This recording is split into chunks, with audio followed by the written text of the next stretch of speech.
Thanks very much, Count Corley. Minister, my position on this is on the record of the House when myself and Deputy Dáil Éireann Connolly brought this to the attention, or brought this yourself, in topical issues there the week before last, I think it was, and Deputy Daly again raised it in leaders' questions.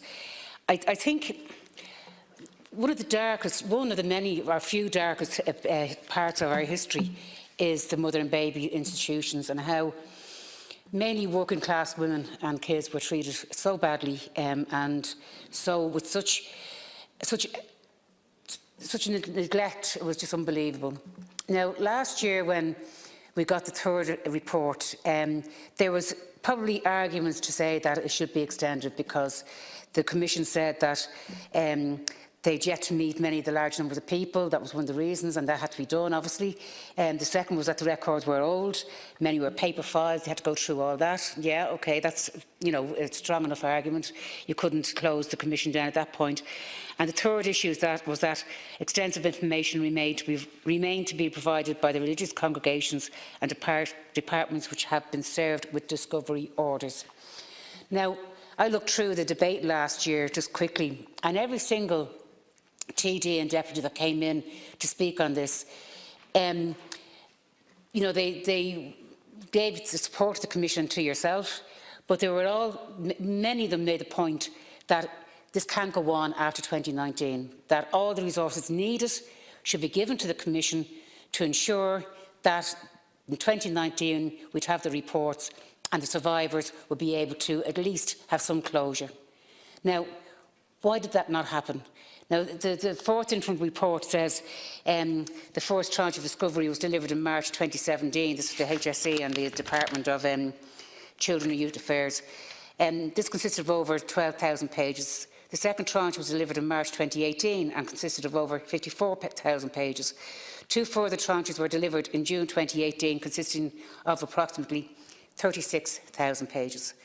The Commission was informed in November 2018 that a further 277 relevant files were available. The Commission does not know the extent of that. Now, that seems to be where they were at in December. Now, when these were coming through, these tranches, surely they should have raised a red flag and said, listen, we need more resources to get this done. We're not going to be able to get through this within the time that we've been given.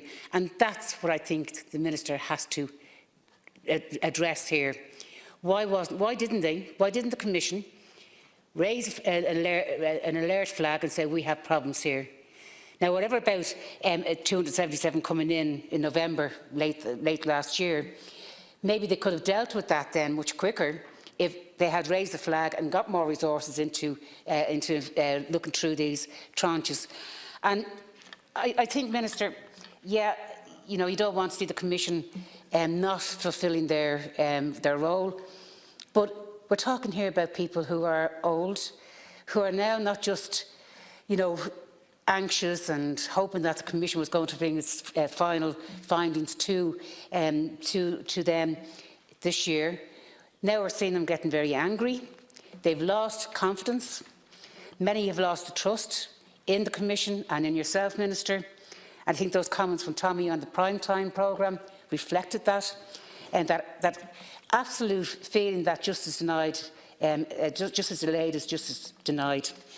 And I really can't express how the survivors must be feeling at this stage. Another year, and some of them will not survive, and they will not see it for themselves, the closure that they needed after all these, and the expectation that they were going to have that closure in relation to this issue.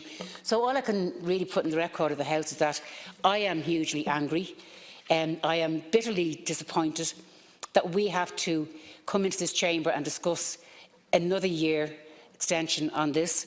I think really the Irish First Mothers have expressed very clearly how they feel about it. And they've called for, and I think maybe you could come back on this, Minister, I know you said there'd be some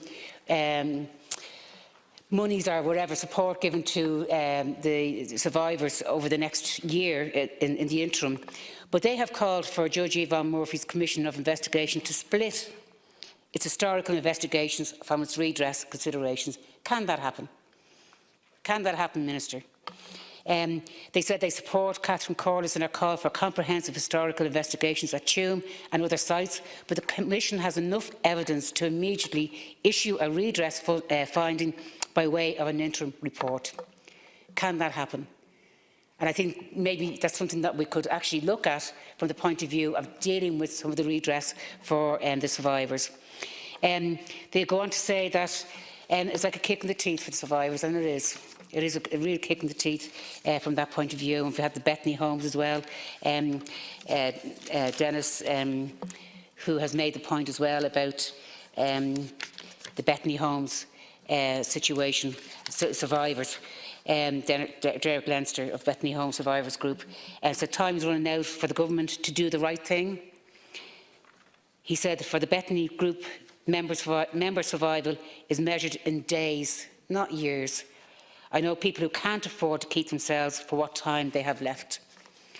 Now, I think, Minister, these had to be taken on board, and I'd like you to come back on those 2 points about can they be separated. One with the question was that the Commission of Investigation to split its historical investigations from its redress considerations and issue a redress finding by way of an interim report. And that's essentially it. And can that be done? The First Mothers Group said also the Cabinet should stop the smoke screen of false redress, could quit hiding behind Judge Murphy's skirts and could instead ask her to issue an interim redress report. And I think if this was done, it would go some way to dealing with the redress issues.